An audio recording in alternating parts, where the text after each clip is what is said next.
Hi, it's Tony and Chelsea Live. We're here live every Thursday at 5 o'clock, New York City time.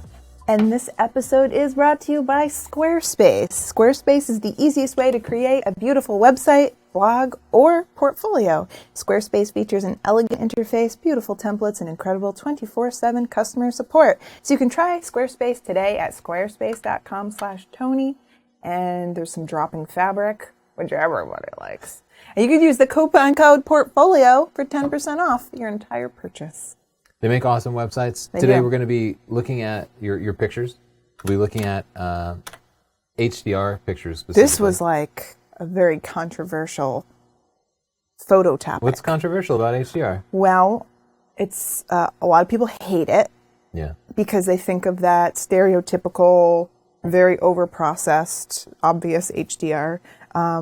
And then also we started a debate last week when we were defining this category by saying maybe it could be one exposure. Maybe it could be one picture with high dynamic range, like the new Sony that we got that has 15 stops of dynamic range. Yeah, this came out because you picked this picture for the slide. Yeah. And I said, okay, but that's not an HDR picture. I did not bracket those shots because to me, HDR is always meant bracketing your shots to get more dynamic range than your camera could get with a single shot. But the intention of the technology was just to have more dynamic range. So Right, you guys so- can debate that in the comments, and we should come back around to that. Okay, we'll come back to Yeah. it. Wait, let's talk about next week. Okay, next week. Next week is cars, because we love cars. So make them look beautiful. Next week is after Thanksgiving. next. Oh, the week after next. I'm very sorry. 2 weeks, cars. 2 weeks from now, cars. Oh, to send in your photos at the bottom here, northrop.photos/submit during the live show only. Okay, I'm going to drive. The week after next, cars. What is that, December 3rd? I think so, yeah. Okay. Then, the week after that, Toby and Christina are going to be here in our studio. That's December 10th. So put it in your calendars. They're going to make the trip down from Vermont. Yeah, we're looking forward to it. I like those too. I really like them. They're very nice. And then something else, another thing to put in your calendars. We're having a crazy one-day sale on November 27th, Friday only, because we're going to be offering signed and numbered prints to the first 50 people just for free. And this is the unveiling of our Photoshop book, so you'll get the beta of the Photoshop book and the instant videos that come with that. So you'll have to wait until the paperback comes out, but you'll be getting the videos. You'll be getting 3 books, our Lightroom book. Well, you'll be getting 4 books, but you won't be getting the Photoshop book right away. Oh, okay, fair enough. You'll be getting 3 books right away that will be shipped to you. That's the Lightroom book, our digital photography book, and our buying guide, which it's not a sexy book, but whenever people get that book, they're like, holy shit, you saved me a ton of money. Yeah, and it then could they save you try thousands. then they try to kiss me, and I'm like, I'm married. That's never happened. We're including one of our t-shirts and the 4 DVD set or Blu-ray. You can get it in 4 DVDs or a Blu-ray, whichever you want. This is a ton of stuff. We're going to give you a really good price. And for this one day only, you'll get the signed and numbered print. Cool. So, just saying. You want to roll? You want to introduce Siobhan and Justin? Tell people how they can talk to us? You should let them know where to get that, right? Justin, you're so smart. And that's why you're here. You have to go to northrop.photo/store, is it? Well, it's not for sale right now. It's not gonna be for No, sale but until that's where Friday. they're going to go. Yeah, well, we'll probably post a YouTube video about it, right? We could do We'll that. tweet it and stuff. We'll do that. We'll So do that. watch our YouTube channel, follow us on Twitter and Facebook and stuff, and we'll make. I'm scared they're going to miss it. And then they're going to be like, I want to print your all the prints. And I'm going to be like, I can't do this. Okay, just go to the northrop.photo store. Set a reminder in your calendar. Black Friday, there'll be something. I'm there. scared for them. I know, it's scary. It's a scary world we live in. All right, let's keep rolling. Let's back up. I just want to say hi to Siobhan out in Philly. She's screening your comments, so if you want to talk to us, you'll go through Siobhan. Just write a comment down below during the live show, and if she likes it, she'll read it to us. You can ask questions. If you have questions about whatever, anything. People want No to know holds about barred. her umbrella. Yeah, is it raining there, Siobhan? What happened? It is raining today, but that umbrella's there all the time, just in case. Yeah. All right, speaking of Justin will be taking your comments if you use hashtag TCLive. He can put them up. And Justin's also doing really all the hard work, all the stuff behind the scenes. He's making it all work. we can segue really easily into this because we were on the news last night and we got a chance to go to like real news studios. So beautiful. Yeah. And I realized Justin's doing the job of about 7 people. No, there were only 2 people filming. That's true. Yeah. He's doing the job of 2 people. That's still impressive. Yeah. Yeah, it was a lot of fun. So we Look at that background. Oh, I know. They have just such gorgeous studios there. We kind of talked about our background in photography and told the stories behind a couple of pictures. Are they hearing this clip now? No, it does. There's no sound on it. Okay. Told the stories about a few pictures, and then we, for the 10 o'clock news audience, we went over cameras that they might like, starting at cameras under $200 and going on up to $1,000 cameras for sports and such. So check it out. You can go to sdp.io/Nyberg, and Nyberg was the host there. Go to that link and you can watch the whole clip. Open another tab and wait until our show is done, and then you can watch it. Because I thought it was a fun clip. We all had a good time. It was seeing us in a different place. Yeah. I wasn't even Thanks drunk. for having us out. Tough times. Let's What move is on. We this? have some photo news and stuff before we look at some pictures. This looks like chit chat. What is this doing here? I moved it forward because I have a special challenge for people. Oh, okay. I posted a video intended to help save people money. How dare you? I'll never unsubscribe. I'll never trust you again. Because a lot of people, one of the first things they do is they go out and they buy filters for each of their different lenses, and they buy UV filter to protect it, an ND filter so they can get long exposures, and then a polarizing filter mostly to like get bluer skies and brighter colors and fall leaves. And I suggested some ways you can do this completely free, using completely free software tools, and in some ways they're actually not only less expensive, but more convenient. Are you offering this as an option? Like, hey, you could do this, or were you just like... No, what I did was I went around and I slapped the polarizing filters out of people's hands. I literally broke into people's houses and smashed up their filters with a ball peen hammer. Did you just say peen? Anyway, that was the way people reacted. I don't know. I just here's a way you could do this for free. You don't have to carry these filters around with you, and it just most people were fine. They were thrilled. Some people were enraged. So here's like 2 comments that I got in this particular video. The first one here from Jocelyn.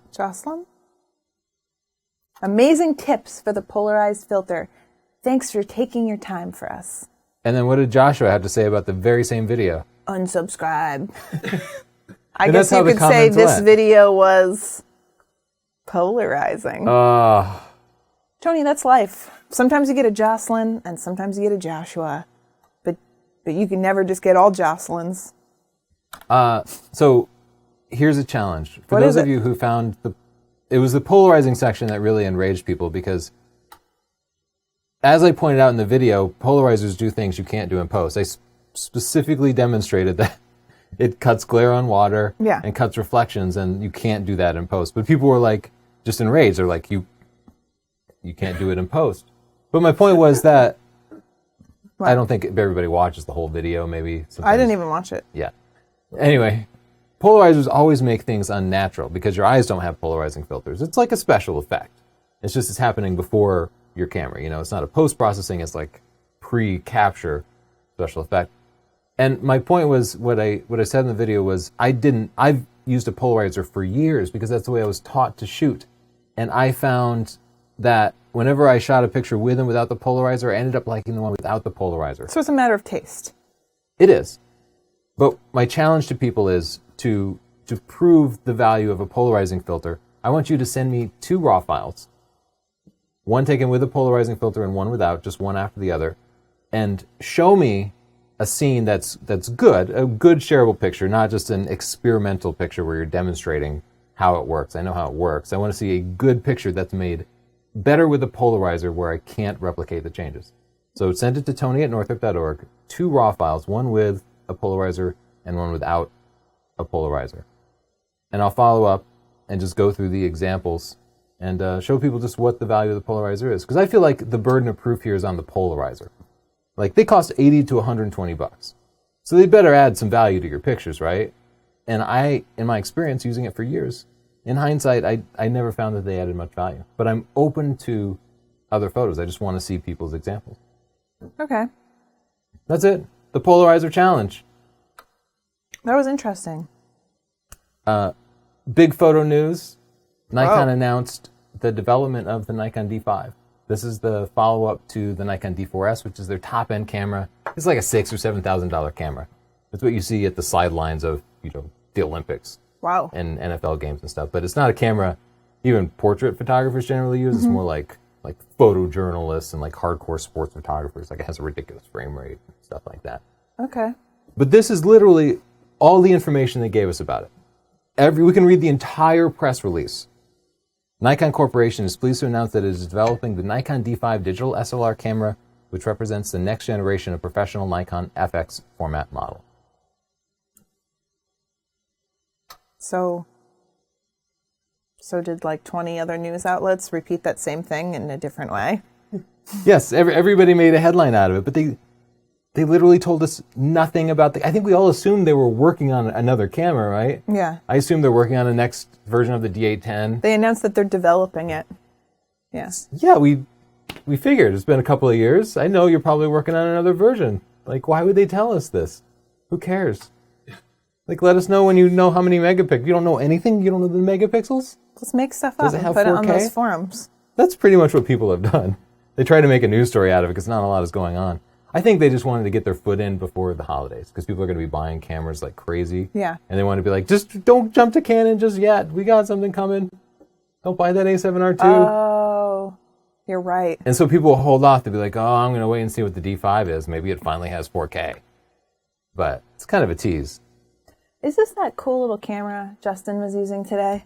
Yeah, this is a cool little camera. It is the Z Camera E1, and it's actually just coming out of a Kickstarter project. So I think they're ready to You're actually blowing my ship mind. these things. You're blowing my mind. How am I blowing your mind? You up? are so anti-Kickstarter, and here you are. I are. will not recommend that people invest in the Kickstarter. Instead, what I'm going to say is wait until they're producing them, and wait until you see our full review of it and a few other reviews, because I'll talk a little bit about Kickstarter in a minute, actually. Why? You seem afraid. Anyway, I think this is a super cool camera. It's very much like a GoPro, except substantially bigger. But the biggest difference is it has an interchangeable lens. It can take micro 4/3 lenses. And it has a sensor that's far bigger than a GoPro's. And we shot some sample footage with it. Justin has that queued up, and just to give you an early preview of it. But it does things that the GoPro can't do, like put on a telephoto lens or get great image quality out of low light. So anyway, it's really interesting for us for that reason. It also has the ability to do something like S-Log, like a high dynamic range video. And that last shot was in really low light. That's my dog. You can focus with it, so you can do manual focus or autofocus. You can blur the background. You can't get that with a GoPro, right? That was your camera face. I liked it. I was impressed. Yeah, it can pretty much do whatever a GH4 does, but it's in a much smaller form factor. And I think the MSRP is going to be $600, Okay. which makes it pretty cheap. It's very simple. I like that about it. Yeah, it is just a box with a lens on it. Yeah, it's pretty cool. But yeah, we're kind of excited about it, more than we have been for cameras recently. You want to take a look at some pictures? Sure. Let's dig into this HDR. Siobhan, first, have you had any comments about HDR? Are people enraged? Are they just hating? No. No? I have a couple questions. Okay. What kind of exposure bracketing do you prefer for HDR, and how many exposures do you usually combine? I don't do a lot of it. I'll do 3 exposures, maybe plus or minus 2 or 3 stops. How about you? Yeah, it depends on the scene, but usually 3 plus or minus 2, and then if it's like really like deep shadows and bright sun, I'll do 5. Yeah. But you'll bracket kind of by default. If you're shooting landscapes, you'll just turn on the bracketing, capture 3 shots. Like when we were in Peru, it seems like you were shooting almost everything bracketed. Well, I do shoot a lot bracketed in situations like that, and here's why. Because first of all, I knew I could not go back, possibly ever. I might never be back to that location. And there was really bright sun and deep shadows and a lot of detail in the scene. And for me, I can take 3 exposures, and I know that I'm probably right. You know, that 1 exposure will probably be right. But if it's not, or if there's a shot that I really want to enhance and make sure I get all of the detail, then I have that option. It takes a ton of space. It can be a pain to go through your pictures. Yeah. But I do that sometimes. Well, here's our first HDR picture from Aaron. Aaron? Great shot. I think without HDR, this would have been, the lights here would have been completely blown out, but we can actually see the stars in here. So very bright, close light source versus very... Can I zoom in on this? Let me see if my mouse is on. Yeah, knock yourself out. Why would I want to do that? The HDR would also allow the blue in the sky to come out, because I bet in any individual image, the sky would have been just completely black. Yeah. Yeah, so this looks natural. This isn't what people really think of when they think of HDR. I like it. Yeah, I do. I think one risk that we run into in HDR is actually going too low contrast. And, you know, I might actually raise the whites here a little bit, make the whites a little bit brighter. Don't want to clip it too much to make the blacks a little bit darker. So that's one thing I often have to do, is actually reintroduce some of that contrast. I would actually back off of that a little bit. Because now it's getting, for me, it's getting a little bit too much like stereotypical HDR. Okay. So you still like it raised a little bit from what he had? Yeah, yeah. Okay. So here, HDR was used to emphasize the grittiness. So to go back to the HDR debate, it really just means you're taking more than the standard amount of dynamic range in the photo. Most photos have about 8 stops of dynamic range in them. Even if the camera captures a 14 stops of dynamic range in the RAW file, we usually only see about 8 of it. That's what it puts in the JPEG. That's what Lightroom does. So you're pulling in some of that extra dynamic range. But I think colloquially, when we say HDR, we really mean the tone mapping process that exaggerates contrast, kind of micro contrast in little areas like and the adds cracks saturation of this building. Yeah. And so if you use that sort of tone mapping thing like Photomatix does, an app, then you will be emphasizing the grittiness of the scene. And I think that's what they've done here. And it definitely makes the building look grittier than it probably is. But if that's the subject, then bringing it out is a good idea. I think that one works well.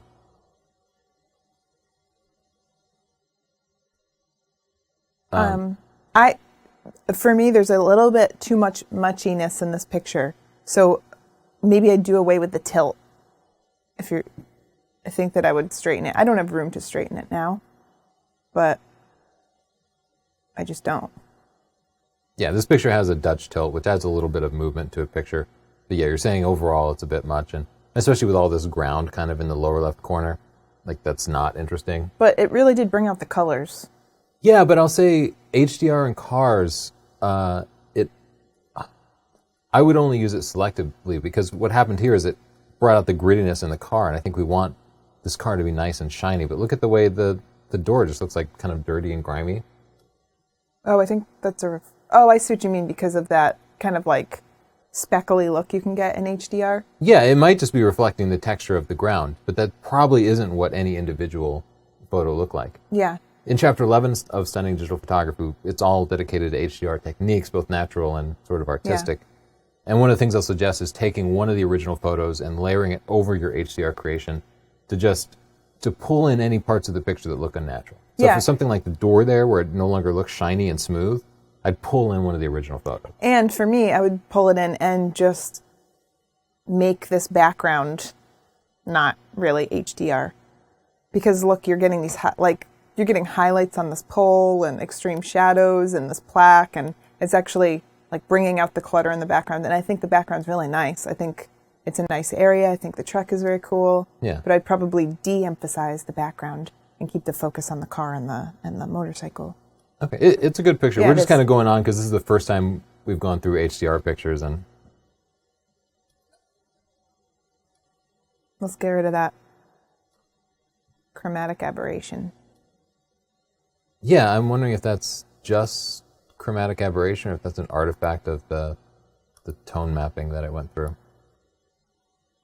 I think you'll have to stick the dropper on. Yeah. Chromatic aberration is the yellow, is the purple or green fringing. And yeah, even Lightroom is saying that's outside of the range of normal chromatic aberration. Okay. So I think it might be a post-processing thing that you can't necessarily fix with Lightroom. Okay. Oh, how do I get this dropper off? What just happened? Oh, there we go. I just had to drop the dropper. Sorry. To zoom in and then do that to you. So I think this brought out the clouds beautifully. Look at that. It has a really 3D effect. Yeah, that's one of the best things about HDR is it can bring out the clouds. And here they're shooting into the sun. And the sun is really bright. And I mean, everything else you can see in the frame is definitely in shadow. I'm kind of just exploring here. Yeah, so they might have completely disappeared. One of the problems with HDR is you might get artifacts and things like moving water. Yeah, so I'm seeing some artifacts here. So I like what Tony suggested, bringing in the original picture and then, backing off of this HDR in places where it's not benefiting you. Yeah, and I might even selectively raise the brightness of these trees over here. Maybe not. But and that fence in the scene. foreground, I'm not a fan. Content-aware fill. Would probably get rid of that, or cropping gets rid of it too. There you go, make it a panorama, even better. I like that. Wow. That's this just looks gorgeous. like it's on a different planet. Yeah, I'm giving that one a pick. That's beautiful. Even though it's the first one that didn't at all look HDR, it really shows the practical use of HDR photos. Is that real? You think it might be just a comp? Let's see. Yeah, the ground does look. Because why would there smooth. be stars on the horizon? You're saying it doesn't necessarily fade out like it should, because at the horizon the atmosphere is the thickest. Yeah, so I'm not sure. I'm not sure. They can tell us in the comments. I'd be curious to know. Looking down on Mount Monument Valley, it's beautiful either way. Yeah, but I'm inclined to believe that it's a genuine bracketed shot. Maybe because look, they have this part here. Yeah, one shot to expose for the stars, which would have been maybe a longer exposure. Maybe the What's ground with this here smoothing had some here? light. See how everything looks all smudgy? Yeah. Oh, that's Eric Lowenbach's, and it's real. Oh, okay. Awesome. It's a great shot. Yeah, I think it's very cool. Maybe this is the what is it called? Luminance? The noise reduction? Yeah, I think that's noise reduction. I'm sure if it's under starlight like that, he definitely had to crank up the noise reduction. This is incredible, though. You know what? Look You at wouldn't this. have to. Is that a galaxy? Oh, yeah, it looks like it. That's incredible. Did you give that 5 stars? I gave it a pick, but you can give it the 5 stars. Okay. I love it. So you couldn't have done a 5-minute exposure for the stars because they What? would have turned into trails. But you could have done a 5-minute exposure for the ground and shot it at ISO 100. And you could still blend those together in an HDR style technique. And I think what he's done is the noise in the ground must have been so bad he cranked up the noise reduction, and that's what caused the smoothing. But you don't have to do that. In fact, if you don't want to do a 5-minute exposure, you could just take 10 30-second exposures and then use the image stacking technique that I described in that video of how to get rid of your ND filters, image averaging. And that'll give you a perfectly clean image with no noise and lots of detail. Still looks great. Yeah. This reminds me of the Martian movie we just saw. Yeah. You should him put a little home. Matt Damon right here. Okay. This is more naturally done. The only thing a bit unnatural about it is the color. The saturation. Yeah, I think that kind of, Slightly bumped up. yeah. But I also feel like it's kind of missing a proper subject. So A man right here. I think Matt Damon. Yeah. One thing people dislike about HDR is people use it to As the make a subject. picture interesting when there's not a subject. Yeah. But I think it's a nice scene. Yeah, it is. Ooh, a still life. Yeah, black and white HDR still life. So they're adding a lot of texture to the image here. by It's using got the like tone an mapping techniques. antique-y feel. It reminds me of a painting. It's interesting. Yeah, I like it. Look at the brush strokes it brought out in the wall. Mm-hmm. That's Very cool. interesting. Yeah, good job. I knew this is Kyle Wolfs. I saw this I just saw this on Twitter. Yeah. I Yeah, love the smooth water in the foreground and how the light is hitting it. It almost looks quilted because it has these dents. It's really pretty. Yeah, that looks just beautiful. I'm really getting close today. This is a great shot. Yeah, I suspect he had the to use HDR because, well, that's in full sunlight, and this was is in deep, deep shadow. Yeah, look at this. Also, we definitely couldn't have exposed the background there at 30 seconds. It turned out just beautiful. Yeah, you can see. That's lovely. See, Yeah, great people say processing. they hate Give them HDR, a but pick. then, I mean, these are beautiful shots. Yeah, I don't think anybody would say that looks like an HDR shot. No, Siobhan and I it's gorgeous. actually, we had this conversation, right, Siobhan? We went out shooting together, and you thought of that stereotypical HDR. It's just like very processed looking. And then I just kind of showed you the camera, and I was like, but look what it can do. Yeah, I repeat your quote all the time that I don't like bad HDR. You don't notice when it's good HDR. Exactly. Like plastic surgery or makeup. Yeah, that's exactly right. HDR is like plastic surgery. You only notice the bad stuff. Or, I don't want to say bad because that's also a stylistic choice, so you only notice that type. Wow. Yeah, that's actually a really interesting picture, and I've not seen one like it. But I think the part that's interesting to me is the tower, like, peering through the fog Yeah. between the trees. Would you I like crop that this? Well, I was wondering, because, yeah, I think I would, because the whole top part of the picture is, What just happened? we're just having problems with our radio. Nobody else can hear that. Okay. I just crop that in, I think. Oh, you got a good eye for cropping. I always say that about you. You do. What? I was just going to take a look at a couple of portfolios. While I pull it up, you got any questions for Siobhan? I can't hear her now. Yo, sorry, that was me. Oh. Yeah.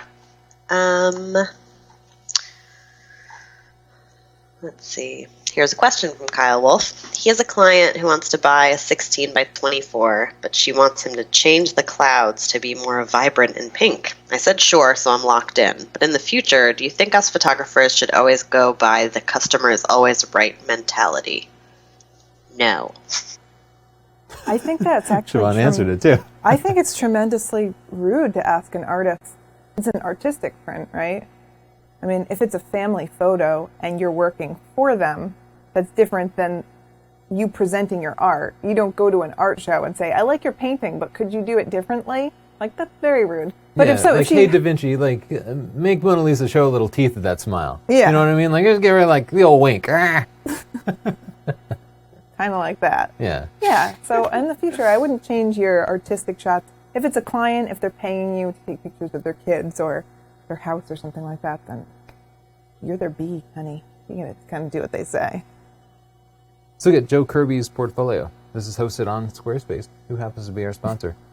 And right away, it looks gorgeous, right? I love this sort of full screen format. Is that Antelope Lake? or Avalanche. something? Avalanche. Yeah, and I think it is in Glacier National Park. Gorgeous pictures. These are all gorgeous. What can I say? I love the sense of scale that last picture provided with the guy next to the Tail. fairy tale. It's the second one. Oh. Wow, I had a feeling he'd do fun stuff like that. Madeline would love to be in a shot like that. Yeah, that is so cute. I love that. That's beautiful. I guess it's She's just having those fun in two Photoshop. pictures, though. Silly. Why I'd else rather do see that? 2 pictures than 2 great ones than 5 With the wildlife. ones that you afford it. Oh, your favorite kind of robin. Look at him. Yeah, European robins.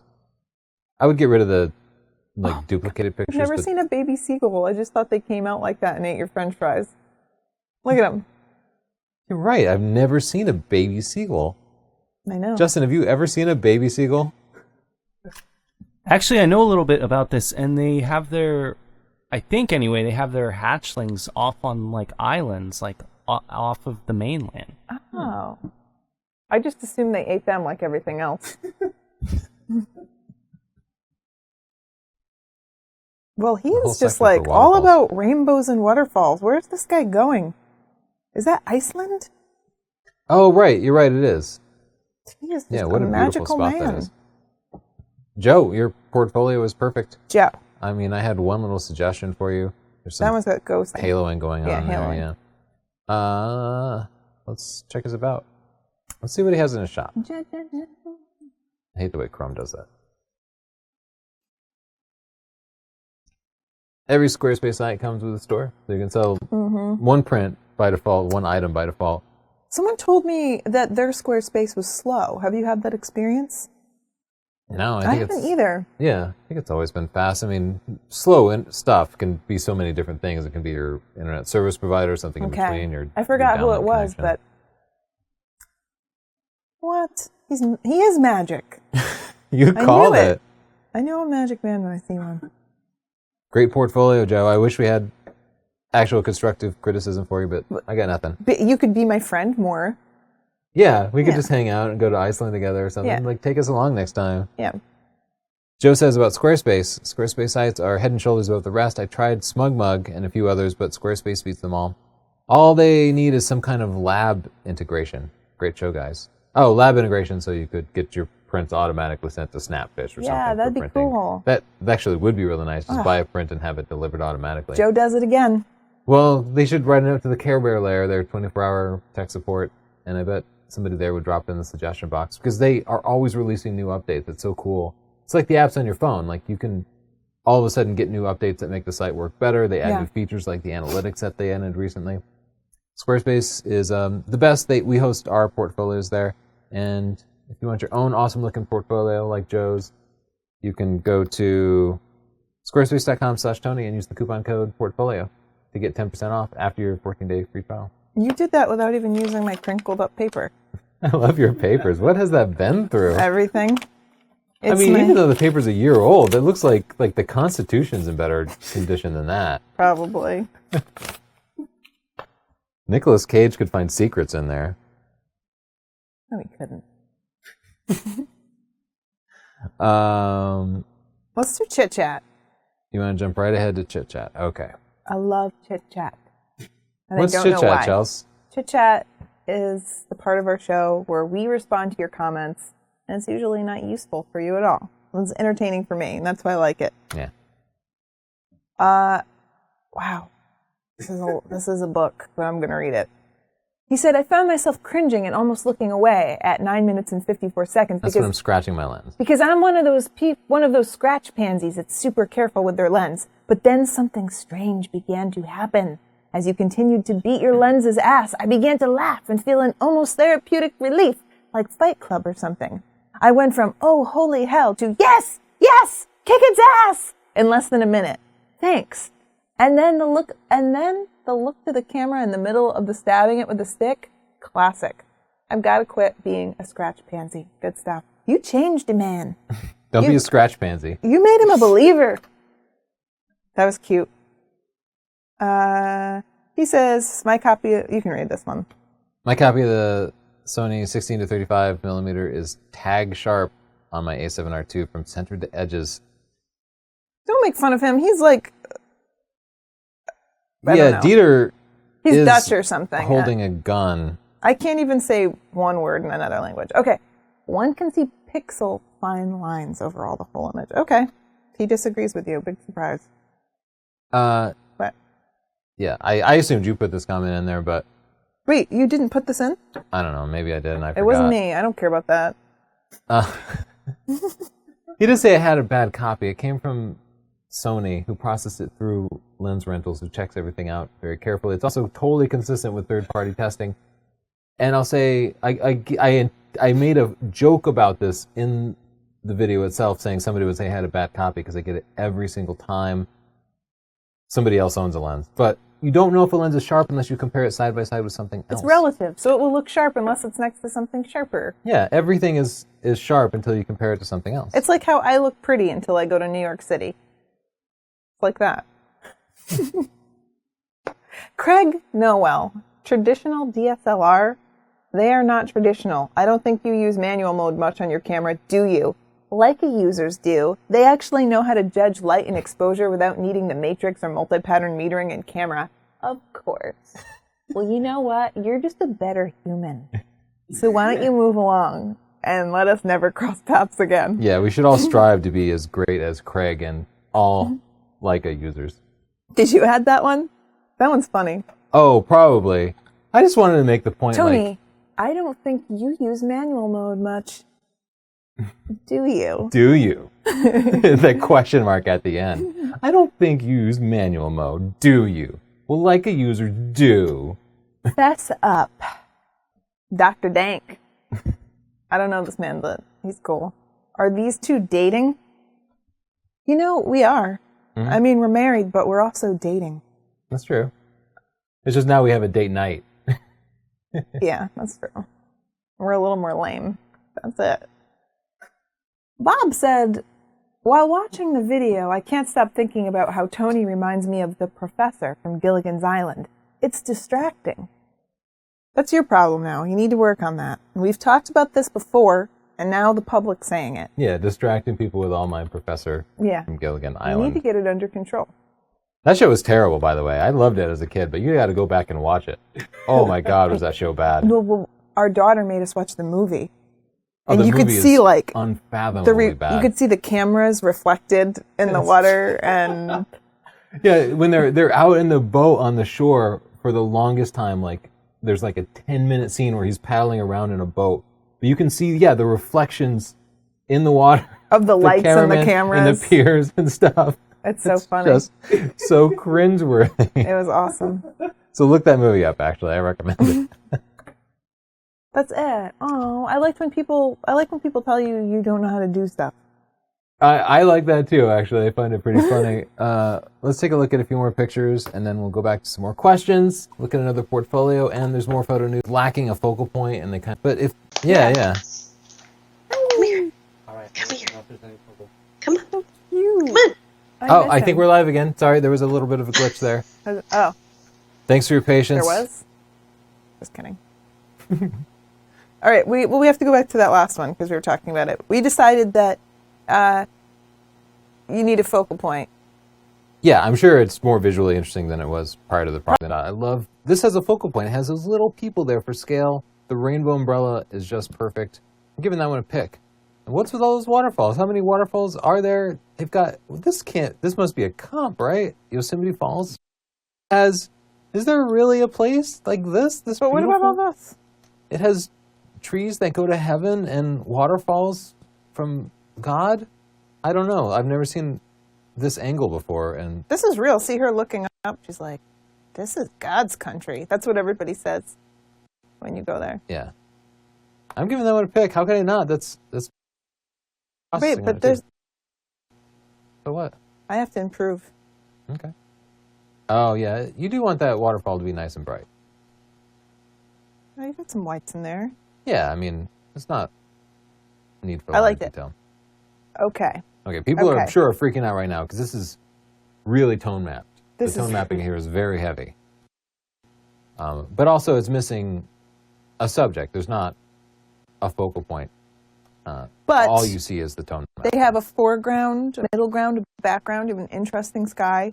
You had some things going for you with this picture. But I will say, I think the processing is distracting rather than adding to the scene. Same with this. Yeah, just no clear focal point, and also the saturator is really heavy here. But the reflection is very cool. Yeah, the reflection is cool. Yeah, I just don't know that What's it necessarily needs all the muchness of it. Muchness? Muchness. Yeah, you can see it's starting, see how grainy, and it's starting to look a little like there's a bright glow. There's some haloing.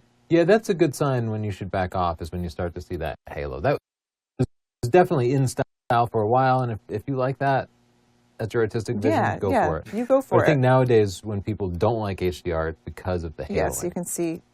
But I like these lines here, and I like the reflections. Oh, that's HDR, so natural. Yeah, this is beautiful. I think HDR has really practical applications for real estate and architectural photography because it is so hard to get everything. And this is a perfect example of it. Nicely done. What is that? Oh, I thought it was clouds coming down. Is it geyser? Either way, I feel like that's Something? the focal point. Perfectly aligned with the rule of thirds. I feel like the composition overall is really interesting. Interesting shot. Nice Yeah, colors. it has no whites. Like, it actually could use a little more contrast in it. Yeah, I promise it'll look a little bit better once you actually get that contrast up. Yeah.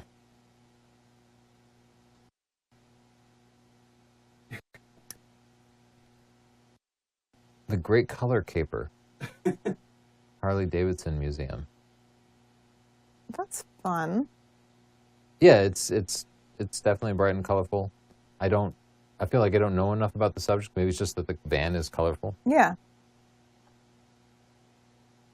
Okay, so this was probably very, very dark. This was obviously very, very light. You found a way to get these details in the shots with this building, which shares the story of where you were, and I think it shows the interesting details. I think this is a great application for HDR. Yeah, good shots. Now I'm going to look around, and I'm going to try to judge you. Oh, it looks pretty good. Yeah, it looks great. There's a little bit of that oversaturation starts to get that fakeness to it, but I don't think it's so much that it no longer looks good. Yeah, you could probably tone it back a little bit. Ooh, this is interesting. Yeah, especially because it's black and white. I don't think anybody would detect it as HDR. It looks Yeah. really nice.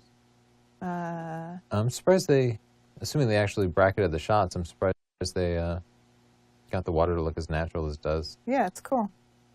Good job. I like the people. I just noticed them. Yeah. Love Yeah, I don't that. see any I'm going to of give the that a typical pick. I problems like you it. Is this HDR? Yeah. Why if you is look it at the, still so dark? Yeah, Because this should be like, well, here's the thing. the exposure of this should be like that. I've done this exact same shot, and Oh, if everybody's you moving. don't shoot it in HDR, then either the signs look like that, like they're completely blown out, or the people are just shadows, just silhouettes. So the only way to show the people and the signs is to bracket it with HDR. And what you'll get is a lot of ghosting like this. Yeah. Manually blending exposures could overcome that. You also have some pretty serious haloing here. This is a tricky shot. They would need to do a lot of this by hand, because here it looks like the ad was changing or something. They're on screens and the ads are changing, so you need one shot to freeze that. I would go for a long exposure here and just completely blur the people instead of it just looking all patchy like that. See how strange that looks? Yeah, any sort of movement in an HDR photo, especially if you use automated software, is going to be difficult. Yeah. Chapter 11 of Stunning Digital Photography shows you how to manually blend HDR exposures, and that would overcome all these and give you a much more natural-looking picture that still captured the bright signs and the dark Yeah. people. I think they did a good job considering how many challenges there were. Yeah. And they managed to actually find a subject. Yeah, and yeah, the composition is interesting. It's a... Why What is this happened? so washed out? And it's This doesn't seem super like- vignetted, too. Like, Is this HDR? I don't see any reason that this would be HDR. Yeah, I feel like we could recover a normal Oh, photo let's try in the there. dehaze tool. It's Oh. yeah, it's like they put an APS-C lens on a full circle like that. Yeah, so with a little bit of processing, it really came out. I think it's a beautiful scene. I actually kind of like it. Has a very vintage look to it. Yeah.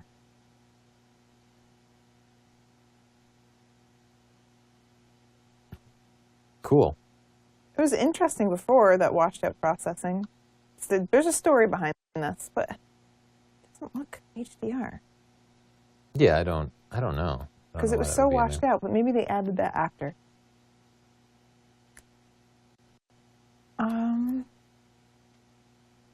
They're at that kind of in-between stage with the shutter speed where Yeah. 1/10 of a second doesn't freeze the water, but it doesn't feather. I don't think your processing skills are bad, but I don't think this is the right application for it. Yeah. Because this is such a peaceful environment and it's calm and you have this running water. I would go for a longer shutter speed, really feather out that water and have it the mood, which is like you're in nature, and air can be very gritty and can give a... Gorgeous shot. I love that with the Why'd you paddle do in that? the foreground, adding context and the people for scale. And then you can still see the detail in the sky there. Yeah. I love that. I find Me that just too. really compelling. Great job. I dehazed it a little. Just because Beautiful shot, great I concept. did it once and now I'm hooked. I like that a lot.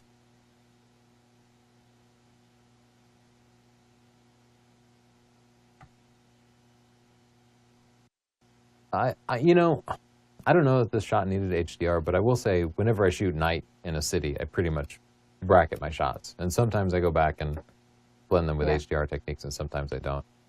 But it's because I have a background in Canon gear, and the Canon gear always had this like awful dynamic range. And if you wanted to get anything but extremely noisy shadows, you ended up having to blend it together. So I would use HDR just to reduce the noise in the image.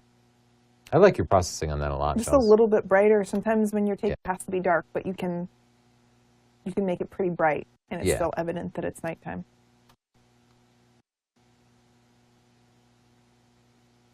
Yeah, that's a great shot too. I feel like it actually needs some more blacks and whites. It actually, needs a little bit more contrast to it. Check that histogram. There we go. Yeah. That's just overall. Boom. Yeah, I think that's actually a really interesting shot. I like that a lot. The clouds there are really pretty. Gorgeous sky. Ooh. I feel like this is sunrise. I feel like it's sunrise. And Wait, is this HDR? Because it's not really capturing everything. Because when I put the exposure up, then this dock is properly exposed. When I put it down, then the water looks better. I think they could have even pulled the exposure towards the middle a little bit more. But I think without HDR processing, they probably would have had those the trees be very bright, and this would have been a silhouette. Yeah. Because that's like the bright rising sun on the trees in the distance. So I suspect it was the only way to really show both of those. But I like this picture a lot. It's peaceful. And I think the process on it was pretty perfect. I'll take a look at your before and after, though. Does it do black and white? Oops. I think black and white works on it because the trees in the background have nice color, but I think I actually like the black and white shot better. I like the lines, but... Yeah, it does matter of focus you on the form a little bit more. Someone asked me why we edit people's photos on the show. And the reason for that is because it's a good way to talk about the ways that you could shoot differently, give people different ideas. We're not necessarily saying people are wrong, but we're giving you our opinion. You're asking for it, and we're giving you different ideas. But it also allows us to demonstrate our point a little bit. And in the meantime, it's teaching you about Lightroom. So it's kind of a win-win. Yeah, and because we can't help it. Like, that was never the initial intention, was to us edit people's photos, just us to critique people's photos, but we just use Lightroom for it, and we're like, oh, but we could do this and that. Yeah. We just can't help it. It's just what we do. I don't know. Why doesn't anyone do anything? Leica announced the Leica M Type 262. You can't handle this. Are you super excited, Chels? Yeah. 24 megapixels, ISO 6400. Hold yourself, hold on to your hat. 3 frames a second.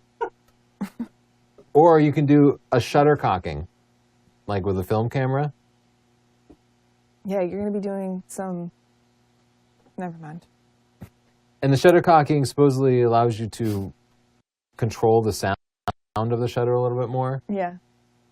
They act like that's a feature, but there are so many cameras nowadays with totally silent electronic shutters, like the A7 II or the A7R II. So I don't know, like the sound of a cocking shutter. I know you always like roll your eyes at Leica, and I do get that, but I also think it's like people that drive a classic car. Like, you can be like, your seatbelts suck and you don't have stability control, but some people just like that, like, I don't know, very mechanical aspect of an older car. I know. So I'm with you, like, this is not the camera for me, but come on. You can't badmouth them too much. To get it down to this cheap, to $5,200, of course they had to cut some things back. Of course. So they had to take out video and live view. But if you're going to get a camera that cheap, you got to make some big sacrifices. It's amazing you buy a camera nowadays for $5,200. Of course it doesn't do video. You're ridiculous, Tony.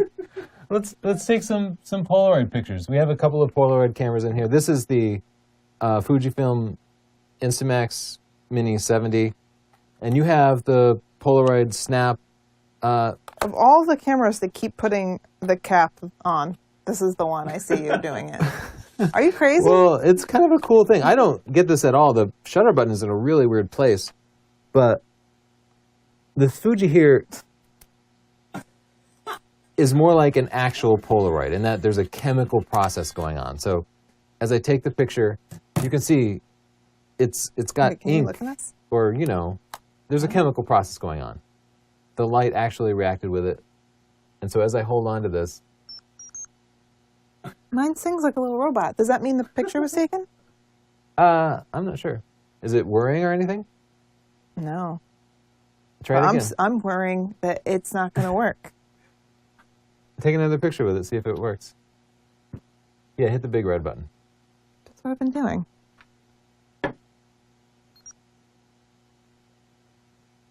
It doesn't like you. Sorry. Oh, man. It's printing. Oh, okay. So while the Fuji makes a Polaroid-like image Yeah. with a chemical reaction that takes a while to develop, you don't need to shake it. This Polaroid actually has a tiny printer in it, and you just load it with like 10 sheets of paper, and it prints them out.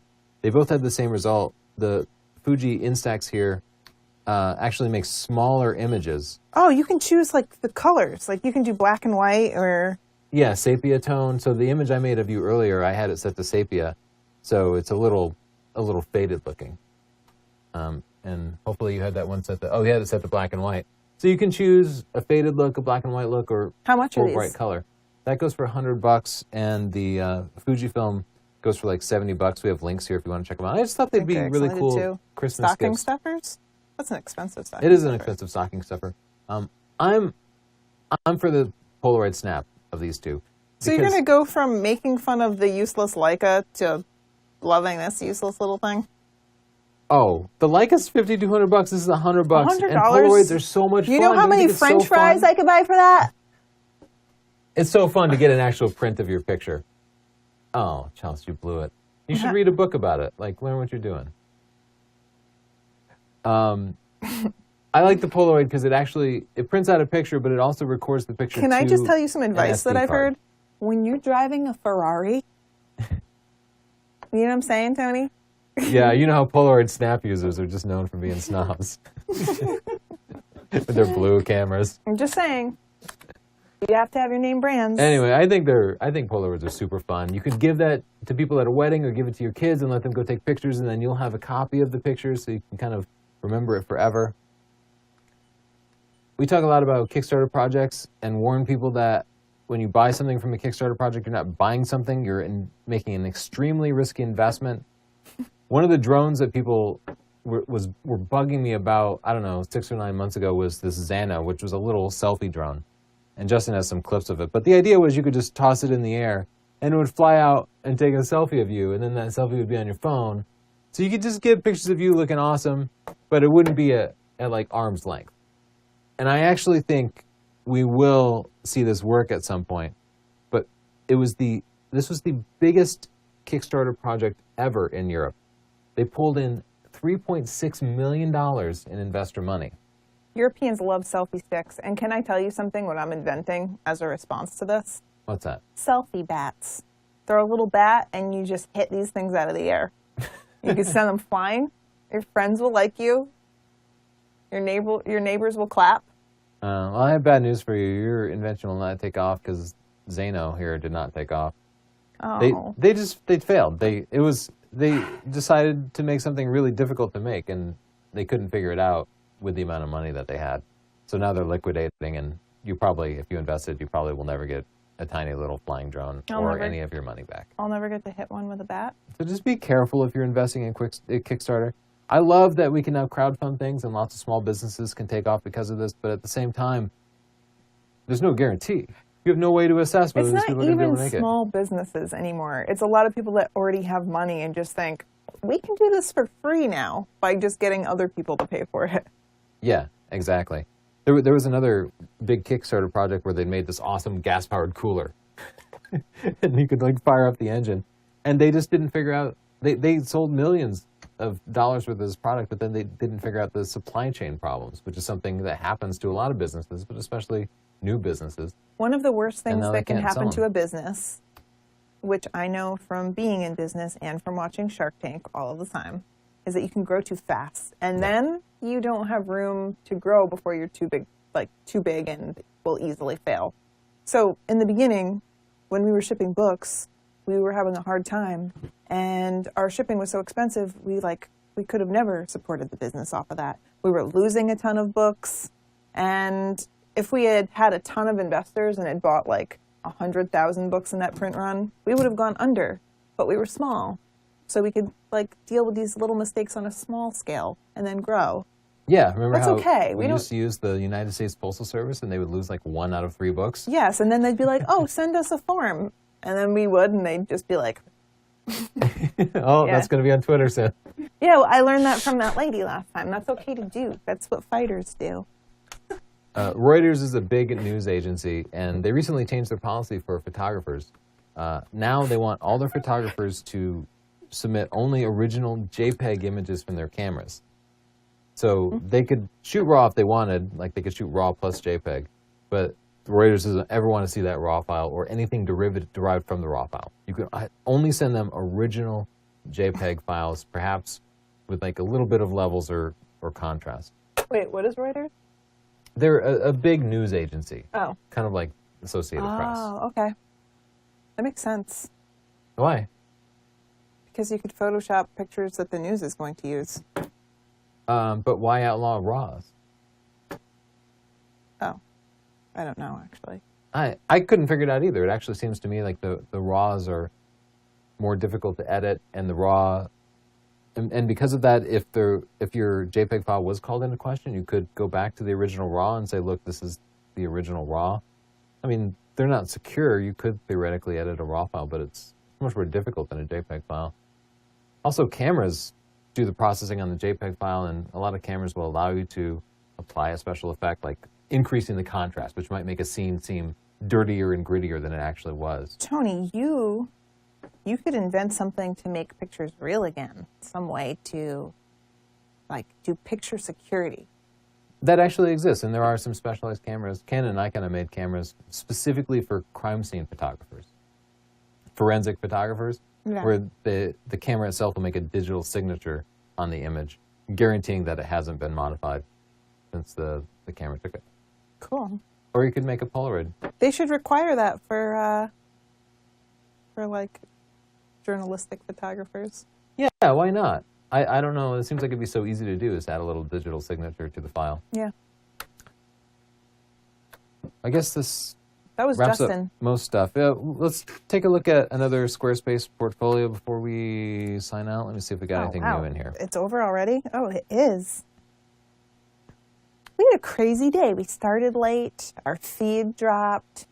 Then Justin just went crazy and started smashing beer bottles everywhere.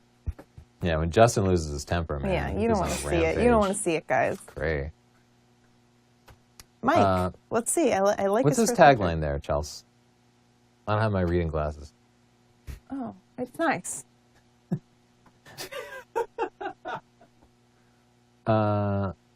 Okay, let's look at his top portfolio here first. That's a band. Wow. Yeah, that's just a beautiful shot. So pretty. Architecture, product photos, motorcycles. Great. This is great. Yeah, this is all good. Which of these categories are you interested in? I'd like to see. Boleg and Interding? I think. Yeah. Oh, okay. So interiors, it looks Wow. like. These are all gorgeous. These, yeah. Beautiful shots with a distinct sense of style. Information. Oh, information.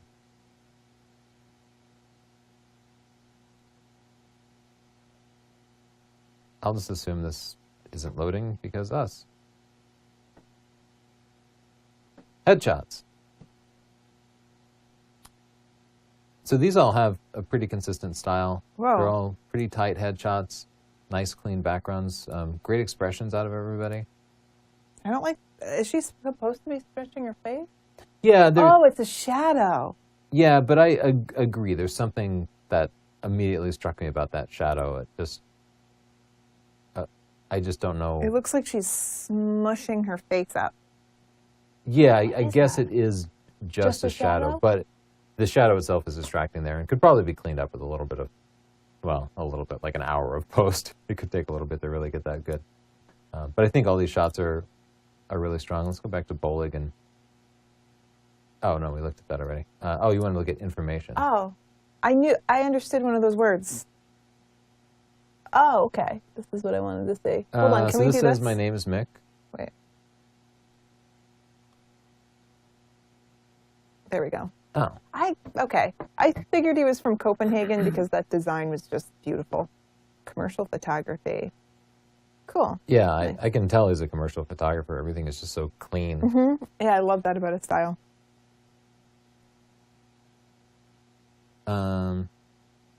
Let's look at motorcycles. It's pretty cool. Yeah. We're doing cars next week. This will be a good way to build up to that. Yes, yeah. I love this shot here. Okay, I was going to say, we got to get some moving in there. Get those This wheels is spinning. great. Yeah. Yeah, more moving shots. I know it's not easy. But that definitely takes it to the next level. That one's I like great. this one with the action in there. That looks awesome. This looks like something out of a sci-fi movie. Like maybe he should have some guns on his motorcycle. They're not Awesome. violent like a Sony. Great reflection. Thanks for sending your portfolio in, Nick. I think your portfolio is so solid that I don't know that we had any productive feedback for you. I think that he could remove a couple of photos.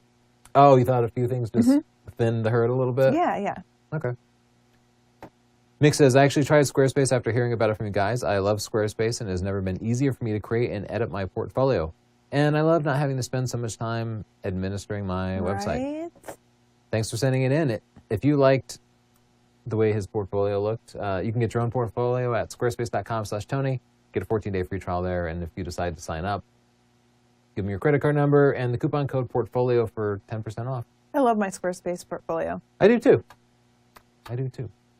Thank you, Squarespace, for sponsoring us. Siobhan, before you head out, questions? I have so many. Okay. I have to pare it down. They do want to see a close-up of the Polaroids. Camera right there. Okay. While you try and figure that out. That. Too close. Oh yeah, how do you figure that would work? Never mind. Yeah. You can't. Yeah, sorry. All We'll have a right, review sorry. coming up, I think. What else? How have each of you influenced each other's photo styles since you started working together? So What do you much. like best about each other's photography? Oh, that's a great question. That is a good question. Tony has taught me to be more disciplined and more technical and more persistent. And as a person that was artistic and maybe a little bit idealistic about art, I would go into something thinking that I had to just capture an essence and that it had to be spontaneous. And you taught me that sometimes you just have to sit there and wait for 4 hours, even though that wasn't something I really wanted to hear. Or sometimes you have to make things happen. You have to work a little harder, and you always have to outdo yourself. Chelsea taught me that it's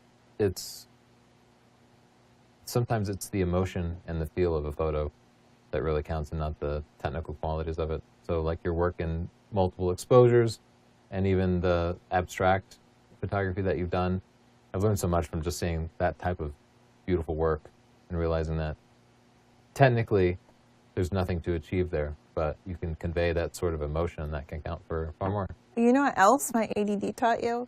That you don't have to always photograph what you go to a place looking to photograph.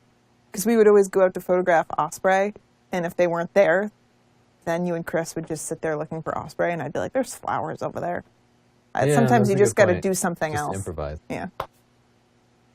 That's our answer. Other questions for Siobhan? Are you guys doing a holiday gift idea video? Yes. It's going to be a good Okay, one, great. too. Actually, that's why we have these Polaroids in here. We wanted to find the better one because I wanted to recommend one, but I didn't want to just say get a Polaroid camera. I wanted to actually test them. These are fun. Oh, there goes Chelsea's radio. Always. Do you have any advice for properly exposing snowy owls in the winter snow? Ooh, that's a really tough one. I think that it takes a little bit of practice. It depends on the light and everything. You don't want the snow to be too dark. I see that mistake often. You want it to look white. What are your tips, Tony? Yeah, I mean, any white subject like that, I mean, if it's in like dark green trees, you're going to have to dial the exposure compensation down, actually add negative exposure compensation. If it's in actual snow, you'll have to add positive exposure compensation. Either way, you want to make sure you're shooting raw so that if you do screw it up, you get that chance. Yeah, you can work with it a little bit. So if you're working with a DSLR, you'll have to take a shot and then review it. Let's look at a few photos. Look at this baby's adorable little booty next to his friends. I think the HDR-ness gave his skin a kind of a mottled zombie-ish quality here. And so again, going back and blending in one of the original photos would give him a more smooth texture. Still, it's a really cute picture. It is a very cute picture. That's gorgeous. Let's do rapid fire. Okay, I was actually going through and could find them. Do you see pictures you particularly want me to fire to show in there? I got a few more. Okay.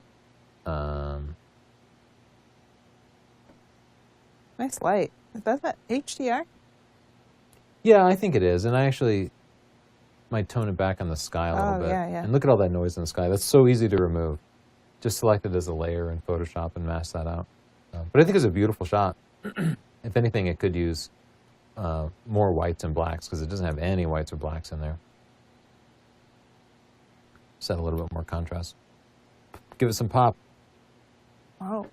Yeah, I like this one just because it's just HDR made by Paul. Really possible. You can take a single picture, exposure of 1 by 2 stops, raise the exposure of another, and then you could even process it through Photomatics or another post-processing software. You could also just raise the shadows and drop the highlights a lot to kind of create a very quick HDR effect and bring in more of that dynamic range. It's something we do a lot. You do? So, good shot. That's gorgeous, and I wouldn't detect that was HDR at all, right? I think it looks totally natural. And it's really cool because you have this cloud that's going this way, and then it kind of reconnects in the reflection, so you almost get this like circular effect. You see that? I think that's neat. So one of the tricks to HDR is that our eyes can see 16 stops of dynamic range, but our cameras usually only show 8. There's a man.